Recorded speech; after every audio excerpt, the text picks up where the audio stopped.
The goal of this video is simple. After watching, you could take someone who has never made bread in their life before, and they can turn out an amazing loaf on their first try. And if you're an expert, you can probably pick at least one or two things up too. Let's go.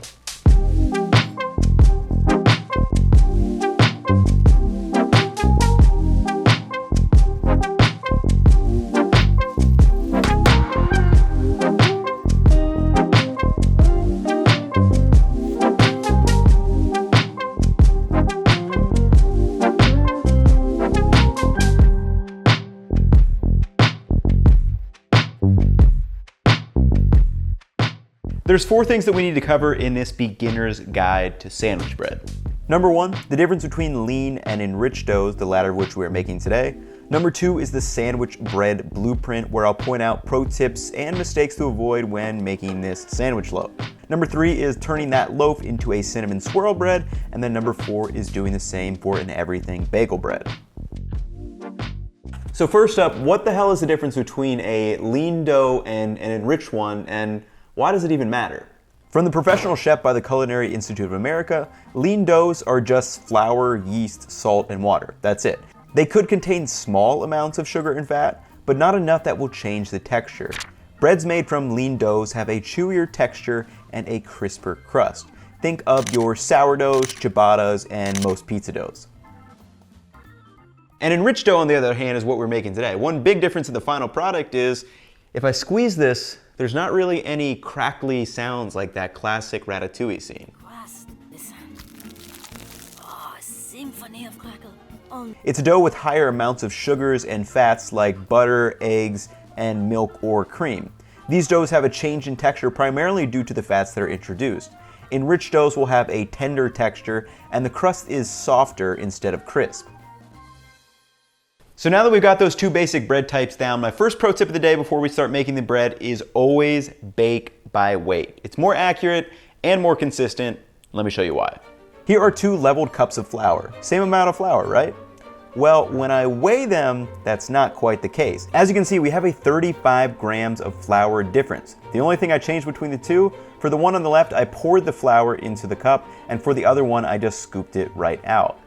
Now imagine you were using 3 cups of flour for a baking recipe. This would completely throw off how that bread is supposed to turn out. That is why anytime you're baking, I highly suggest going off recipes that use weight, and that is why we will be using weight for the rest of the video.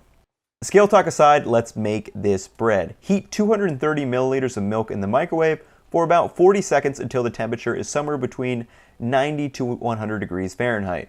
You're going to add in 8 grams of yeast and stir it in until it dissolves, and here's my next pro tip for bread making. What we are doing here is proofing the yeast, or simply put, testing if the yeast is alive. After 5 to 10 minutes, a foamy kind of surface should rise up. If that surface is not foamy, the yeast is likely dead and should be discarded.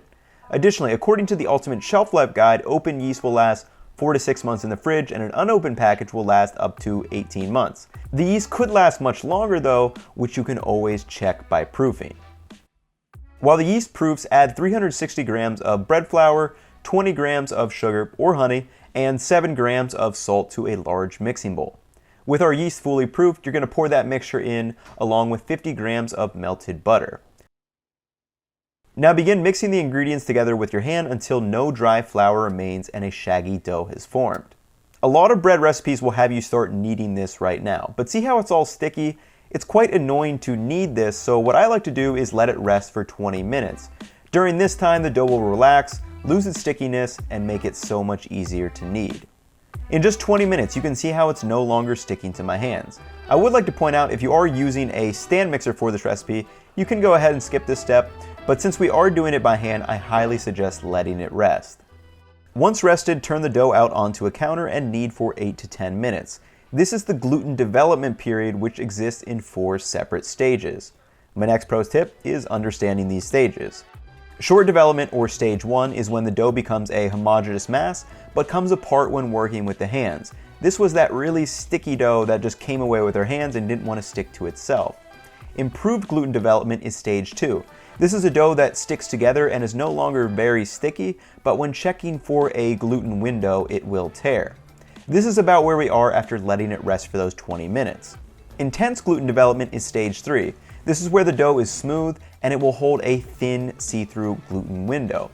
This is where we want to be at the end of our kneading before letting the dough rise. Now there is a fourth stage where you can mix and knead the dough too much and the gluten will start to break down, going from smooth in stage 3 back to sticky and wet. In both cases of stage 2 and 4, it will lead to a dough that won't rise as well, it lacks elasticity and has a poor internal structure.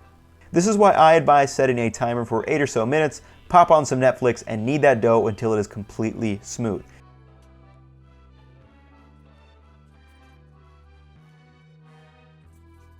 It should also pass the window pane test. If you have both of those, you are well on your way to awesome bread dough.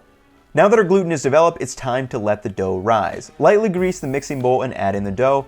Place a plastic wrap over top and let this rise at room temperature until it's doubled in size, which for my yeast has been usually around 45 to 60 minutes, though if you do have a colder house, it will likely take longer.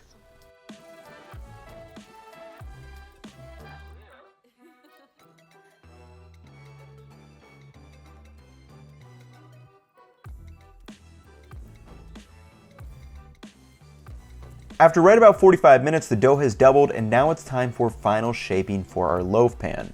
You're going to grease a standard 8.5 by 4.5 inch loaf pan, which is going to be that most typical size, and now we're going to spread this dough out into a rectangle that is about 8 inches wide to match the pan and roll it into a log.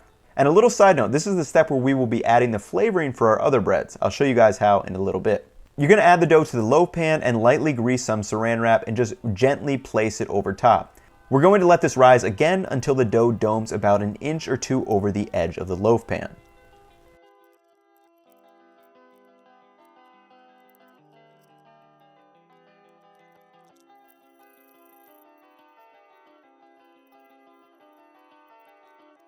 With about 20 minutes left on your rise, you can preheat your oven to 375 degrees Fahrenheit. At this point, the dough should basically look like in the pan how it's going to be once it's baked. It will raise slightly in the oven, but not nearly as dramatic as something like a sourdough would. Remember that lean dough lesson from earlier? You're going to put the bread in the oven at 375 degrees for 30 to 35 minutes until it is nicely browned on top. Then you're going to let it completely cool on a wire rack so it can aerate, and you can also test its doneness by thumping it with your finger. It should sound hollow. And I know this step is absolutely painful not to be able to just slice into these right away, but this is actually my last pro tip of the day. This was a test loaf I was doing last week and I didn't let it completely cool because I was hungry, and you can see how it's still kind of moist. When you compare that to just 30 minutes later when the loaf was completely cool, it slices much better. With our bread cooled, you can slice this up and use as you please, and you can get really laser thin slices. This bread is just perfectly like moist and soft, and it really goes good with anything. For me, I just decided to throw it in the toaster, spread on a little butter and orange marmalade, something I haven't had in years and years, and just took a bite, and that is a delicious, delicious piece of toast. With the sandwich loaf done, like I said earlier, you have just unlocked the blueprint to bread creation. So let's make an everything bagel bread and a cinnamon swirl bread. And don't worry, I'll run through these super fast this time. No gluten development stages this time, I promise. Since we're doing 2 loaves of bread this time, I'm going to double our recipe, which is another benefit of doing things by weight because they scale up much more accurately. Add 16 grams of instant yeast to 460 milliliters of skim or 1% milk. You're going to stir and let that activate. Meanwhile, add 720 grams of bread flour, 14 grams of salt, and 40 grams of sugar, or I'm actually decided to use honey this time. Pour in the milk and yeast along with 50 grams of melted butter. Then you're going to mix the dough with your hands until a shaggy dough forms and is sticky. Let the dough rest for 20 minutes, then turn the dough out and knead for 8 to 10 minutes until the dough is completely smooth. Add the dough to a greased mixing bowl and let rise until it is doubled, about 45 to 60 minutes. Once risen, punch the dough down and flatten into an 8-inch rectangle, and here is where we can add our variations. For the cinnamon swirl bread, I melted a tablespoon of butter, added in a spoonful of cinnamon, 2 spoons of sugar, and a spoonful of chopped pecans, but you could really add whatever you want to. For the everything bagel seasoning, I added 2 parts poppy seed, 1 part white sesame seed, 1 part black sesame seed, 1 part dried minced garlic, and 1 part dried minced onion, finally finishing that off with 1 part of Morton's kosher salt or a flaky sea salt. For the cinnamon swirl bread, spread the cinnamon and sugar mixture all over the edges of the dough and roll it up like normal. For the everything bagel seasoning, we're going to add 1 spoonful in the dough itself, and then we're going to roll it up. Additionally, we're going to lay a couple spoonfuls of that seasoning on the board and then roll the dough over top of it so it sticks and bakes with the bread. Place each dough in a greased loaf pan, and you're going to let them rise until it's 1 to 2 inches domed over the top of the pan. This is probably going to take around 60 minutes.